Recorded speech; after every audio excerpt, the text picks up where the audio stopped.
तो hello dear student, कैसे हैं आप सब। उम्मीद करते हैं मस्त और स्वस्थ होंगे। तो आज के इस वीडियो में देखने वाले हैं क्लास 10th का हिंदी, जिसमें 30 इंपॉर्टेंट ऑब्जेक्टिव क्वेश्चन को देखने वाले हैं।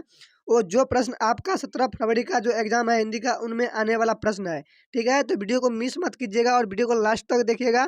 ठीक है, तो चलिए प्रश्न को स्टार्ट करते हैं। तो फर्स्ट प्रश्न कहता है आपका, नाखून क्यों बढ़ते हैं के निबंधकार कौन है। तो देखिए इसके निबंधकार कौन है। तो इसका राइट आंसर हो जाएगा आपका आचार्य हजारी प्रसाद द्विवेदी, यानी कि ऑप्शन नंबर डी इसका राइट जवाब हो जाएगा। ठीक है, तो सभी प्रश्न इंपॉर्टेंट है। चलिए अगला प्रश्न देखते हैं। अगला प्रश्न है आपका 2 नंबर। देखिए 2 नंबर प्रश्न है, द्विवेदी जी ने निर्लज अपराधी किससे कहा है। तो देखिए द्विवेदी जी जो है वह निर्लज अपराधी किसको माना है। तो यह नाखून को माना है, यानी कि ऑप्शन नंबर ए इसका राइट जवाब हो जाएगा। ठीक है, तो क्वेश्चन को मिस मत कीजिएगा। 17 फरवरी के लिए VVI प्रश्न है। ठीक है, VVI तो आपका एग्जाम में आने वाला प्रश्न है और पूछा गया प्रश्न है, तो याद करते जाइएगा। चलिए अगला प्रश्न देखते हैं 3 नंबर। देखिए 3 नंबर प्रश्न है, कामसूत्र किसकी रचना है। तो यह किसकी रचना है। तो यह हो जाएगा आपका वात्स्ययन का, यानी कि ऑप्शन नंबर सी इसका सही जवाब हो जाएगा। वात्स्ययन कामसूत्र, कामसूत्र जो है वह वात्स्ययन की रचना है। ठीक है, तो आप लोग याद रखते जाइएगा। चलिए अगला प्रश्न देखते हैं 4 नंबर। तो चलिए अगला प्रश्न है आपका, सी कथक का अर्थ होता है। तो सी कथक का अर्थ क्या होता है। तो इसका अर्थ होता है मोम, यानी कि ऑप्शन नंबर डी इसका राइट आंसर हो जाएगा। ठीक है, तो आप लोग याद रखते जाइएगा, इंपॉर्टेंट प्रश्न है। चलिए अगला प्रश्न देखते हैं आपका 5 नंबर। देखिए 5 नंबर प्रश्न है, महाभारत क्या है। तो महाभारत जो है वह क्या है। तो वह हो जाएगा आपका पुराण है, यानी कि ऑप्शन नंबर डी इसका राइट जवाब हो जाएगा। ठीक है, तो इंपॉर्टेंट प्रश्न है, आप लोग याद रखते जाएगा। ठीक है, पुराण, पुराण जो है वह महाभारत का क्या है। तो वह एक महाभारत क्या है, तो वह पुराण है। ऑप्शन नंबर डी इसका राइट जवाब हो जाएगा। चलिए अगला प्रश्न देखते हैं 6 नंबर।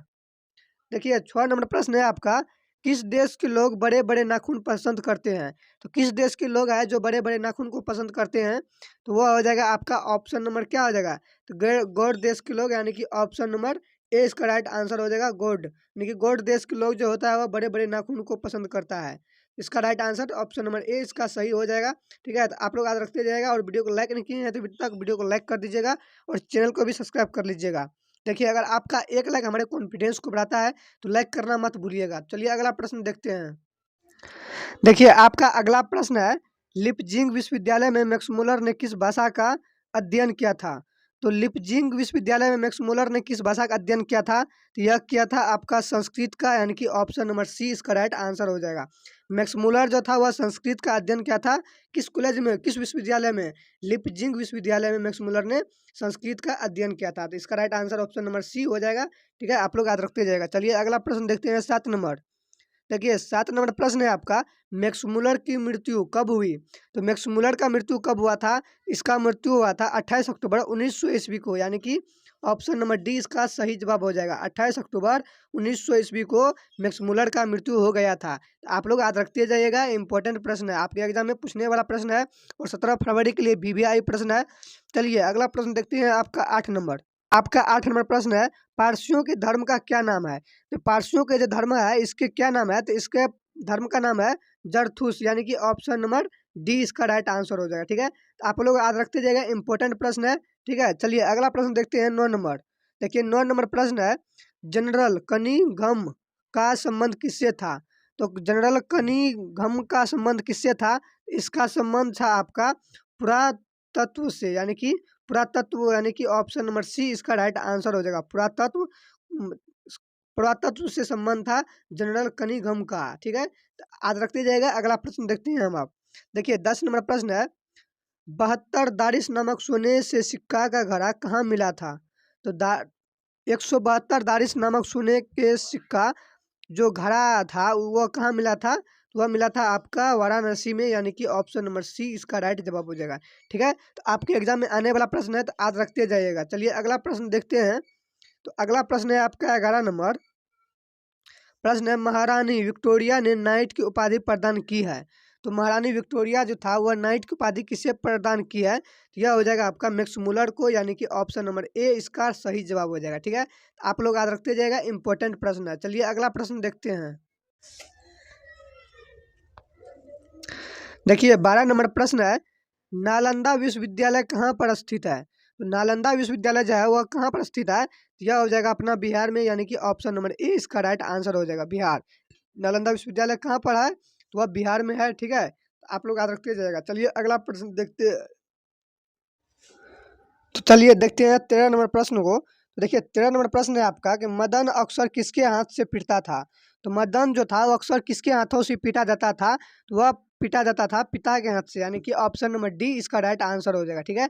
इंपॉर्टेंट प्रश्न है। उसके बाद नेक्स्ट प्रश्न है आपका 14 नंबर।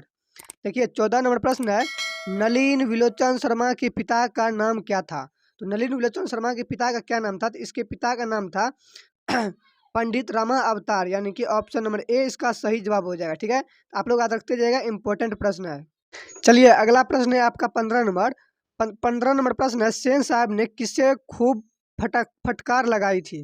तो सेन साहब जो था वह किससे खूब फटकार लगाया था? तो वह लगाया था आपका गिरधर लाल को, यानी कि ऑप्शन नंबर ए इसका राइट आंसर हो जाएगा। सेन साहब जो था वह किसको फटकार लगाया था? तो गिरधर लाल को फटकार लगाया था। तो आप लोग याद रखते जाएगा, इंपॉर्टेंट प्रश्न है, आपके एग्जाम में आने वाला प्रश्न है। चलिए अगला प्रश्न देखते हैं 16 नंबर। देखिए 16 नंबर प्रश्न है, विष के दांत कहानी किस वर्ग के अंतर विरोधियों का उजागर करती है? यह किस वर्ग के लोगों को अंदर उजागर करती है? तो यह हो जाएगा आपका मध्यम वर्ग के, यानी कि ऑप्शन नंबर सी इसका राइट आंसर हो जाएगा, ठीक है। मध्यम वर्ग, निम्न वर्ग या उच्च वर्ग मत दे दीजिएगा, ठीक है। तो इसका आंसर हो जाएगा मध्यम वर्ग को विष के दांत कहानी के वर्ग को उजागर किया गया है। चलिए अगला प्रश्न देखते हैं 17 नंबर को। 17 नंबर प्रश्न है, कासू मदन के साथ किस खेल में शरीफ शरीक होना चाहता था? यानी कि शरीफ होना चाहता था। तो किस खेल में शरीफ होना चाहता था? तो वह लट्टू के खेल में, यानी कि ऑप्शन नंबर डी इसका राइट आंसर हो जाएगा, ठीक है। चलिए अगला प्रश्न देखते हैं 18 नंबर। 18 नंबर प्रश्न है, सेन साहब किसके व्यंग से ऐंठ कर रह गए? तो सेन साहब जो था वह किसके व्यंग से ऐंठ कर रह गए थे? तो वह रह गए थे पत्रकार महोदय के व्यंग से, यानी कि ऑप्शन नंबर ए इसका राइट जवाब हो जाएगा, ठीक है। इंपॉर्टेंट प्रश्न है, आप लोग याद रखते जाएगा। चलिए अगला प्रश्न देखते हैं 19 नंबर। देखिए 19 नंबर प्रश्न है, मदन की उम्र क्या थी? तो मदन का जो उम्र था, इसका उम्र क्या था? तो इसका उम्र था 5-6 साल, यानी कि ऑप्शन नंबर ए इसका सही जवाब हो जाएगा, ठीक है। चलिए अगला प्रश्न देखते हैं, मदन किसका पुत्र था? देखिए जस्ट प्रश्न फिर आ गया कि मदन किसका पुत्र था? तो मदन जो था वह किसका पुत्र था? तो वह था आपका गिरधर लाल का, यानी कि ऑप्शन नंबर बी इसका राइट आंसर हो जाएगा। मदन किसका था? तो गिरधर लाल का, ठीक है। तो आप लोग याद रखते जाइएगा। चलिए अगला प्रश्न देखते हैं। चलिए 20 नंबर प्रश्न है आपका कि लेखक को इस युग में कहाँ पर विडंबना दिखाई दिया है? तो लेखक को कि इस युग में कहाँ पर विडंबना दिखाई दिया है? तो यह हो जाएगा आपका जातिवाद में, यानी कि ऑप्शन नंबर ए इसका सही जवाब हो जाएगा, ठीक है। तो याद रखते जाएगा, इंपॉर्टेंट प्रश्न है। चलिए अगला प्रश्न देखते हैं 21 नंबर। देखिए 21 नंबर प्रश्न है, डॉक्टर अंबेडकर के पिता माता का नाम क्या था? तो अंबेडकर के माता का नाम क्या था? तो इसके माता का नाम था भीमाबाई, यानी कि ऑप्शन नंबर डी इसका राइट आंसर हो जाएगा, ठीक है। तो भीमाबाई, ठीक है। तो सभी प्रश्न इंपॉर्टेंट प्रश्न बता रहे हैं, ठीक है। आपका एग्जाम 17 फरवरी का जो है उसमें आने वाला प्रश्न वीवीआई प्रश्न है, ठीक है। तो प्रश्न को मिस मत कीजिएगा और अपने दोस्तों को भी शेयर कीजिएगा। चलिए अगला प्रश्न देखते हैं। देखिए 22 नंबर प्रश्न है, डॉक्टर अंबेडकर ने पीएचडी की उपाधि कब धारण किया था? तो डॉक्टर अंबेडकर, भीमराव अंबेडकर जो था वह पीएचडी की उपाधि कब धारण किया था? तो यह किया था 1916 ईस्वी को, ऑप्शन नंबर सी इसका राइट जवाब हो जाएगा, ठीक है। तो इंपॉर्टेंट प्रश्न है। चलिए अगला प्रश्न देखते हैं आपका 23 नंबर। देखिए 23 नंबर प्रश्न है, लेखक की दृष्टि में विडंबना की बात क्या है? तो लेखक की दृष्टि में विडंबना की बात क्या है? तो यह हो जाएगा आपका जातिवाद में पोषकों की कमी नहीं है, यानी कि ऑप्शन नंबर ए इसका राइट जवाब हो जाएगा, ठीक है। चलिए अगला प्रश्न देखते हैं। अगला प्रश्न है आपका 24 नंबर प्रश्न है, लेखक की दृष्टि में आदर्श समाज कैसा होना चाहिए? इसके दृष्टि में आदर्श समाज कैसा होना चाहिए? तो इसके दृष्टि में है कि स्वतंत्र, जिसमें स्वतंत्रता, समता और भ्रातृत्व का भाव हो, यानी कि ऑप्शन नंबर ए इसका राइट जवाब हो जाएगा, ठीक है। तो आप लोग याद रखते जाइएगा, इंपॉर्टेंट प्रश्न है, जिसमें स्वतंत्रता, समता और भ्रातृत्व का, यानी भ्रातृत्व का मतलब क्या होगा? भाईचारा का भाव हो, उसी को यह स्वतंत्र यानी कि आदर्श समाज माना है। कौन? भीमराव अम्बेडकर, ठीक है। इंपॉर्टेंट प्रश्न है, पूछा जाएगा आपके एग्जाम में। चलिए अगला प्रश्न देखते हैं आपका 25 नंबर। देखिए 25 नंबर प्रश्न है, लेखक बेरोजगारी का प्रमुख और प्रत्यक्ष कारण किससे मानते हैं? तो लेखक जो है भीमराव अम्बेडकर, वह लेखक बेरोजगारी, देखिए लेखक जो है, लेखक, देखिए 25 नंबर प्रश्न है, लेखक बेरोजगारी का प्रमुख और प्रत्यक्ष कारण किससे मानते हैं? तो यह किसको मानते हैं? तो यह मानते हैं जाति प्रथा को, यानी कि ऑप्शन नंबर सी इसका राइट आंसर हो जाएगा, ठीक है। तो अगला प्रश्न देखते हैं। देखिए अगला प्रश्न है, the caste in India their mechanism किनकी रचना है। देखिए यह जो रचना है वह किसका है, इसका राइट आंसर हो जाएगा भीमराव अंबेडकर का। ठीक है, पूछा जाएगा आपके एग्जाम में, इंपॉर्टेंट प्रश्न है। तो देखिए इसका राइट आंसर ए हो जाएगा भीमराव अंबेडकर। भीमराव अंबेडकर जो था वह the caste in India their mechanism यह लिखा था। ठीक है, तो यह रचना इसी का है, तो आप लोग याद रखते जाइएगा। चलिए अगला प्रश्न देखते हैं। देखिए 27 नंबर प्रश्न है आपका, आर्थिक पहलू से भी जाति प्रथा क्या है। यानी कि आर्थिक पहलू से भी जाति प्रथा है, तो यह क्या है, तो यह हो जाएगा आपका हानिकारक, यानी कि ऑप्शन नंबर बी इसका राइट आंसर हो जाएगा, हानिकारक। आर्थिक पहलू से भी जाति प्रथा क्या है, तो हानिकारक है। ठीक है, तो आप लोग याद रखते जाएगा, मिस मत कीजिएगा प्रश्न को। चलिए अगला प्रश्न देखते हैं 28 नंबर। देखिए 28 नंबर प्रश्न है कि प्रश्न है, डॉक्टर भीमराव अंबेडकर का जन्म कहाँ हुआ था। तो इसका जन्म कहाँ हुआ था, तो इसका जन्म हुआ था महू मध्य प्रदेश में, यानी कि ऑप्शन नंबर ए इसका राइट जवाब हो जाएगा। ठीक है, तो प्रश्न को भूलिएगा मत, और अपने एग्जाम में इस जितने भी क्वेश्चन आएगा उन सभी को फोड़ दीजिएगा। ठीक है, चलिए अगला प्रश्न देखते हैं आपका 29 नंबर। देखिए 29 नंबर प्रश्न है आपका, डॉक्टर अंबेडकर ने किस पत्रिका का संपादन किया था। तो भीमराव अंबेडकर जो था वह किस पत्रिका का संपादन किया था, तो वह किया था आपका बहिष्कृत भारत का, यानी कि ऑप्शन नंबर सी इसका राइट आंसर हो जाएगा, बहिष्कृत भारत। ठीक है, आप लोग याद रखते जाएगा, इंपॉर्टेंट प्रश्न है। चलिए अगला प्रश्न देखते हैं 30 नंबर। देखिए 30 नंबर प्रश्न आपका लास्ट प्रश्न है कि भारतीय संविधान का निर्माता के रूप में हमें किन्हें जानते हैं।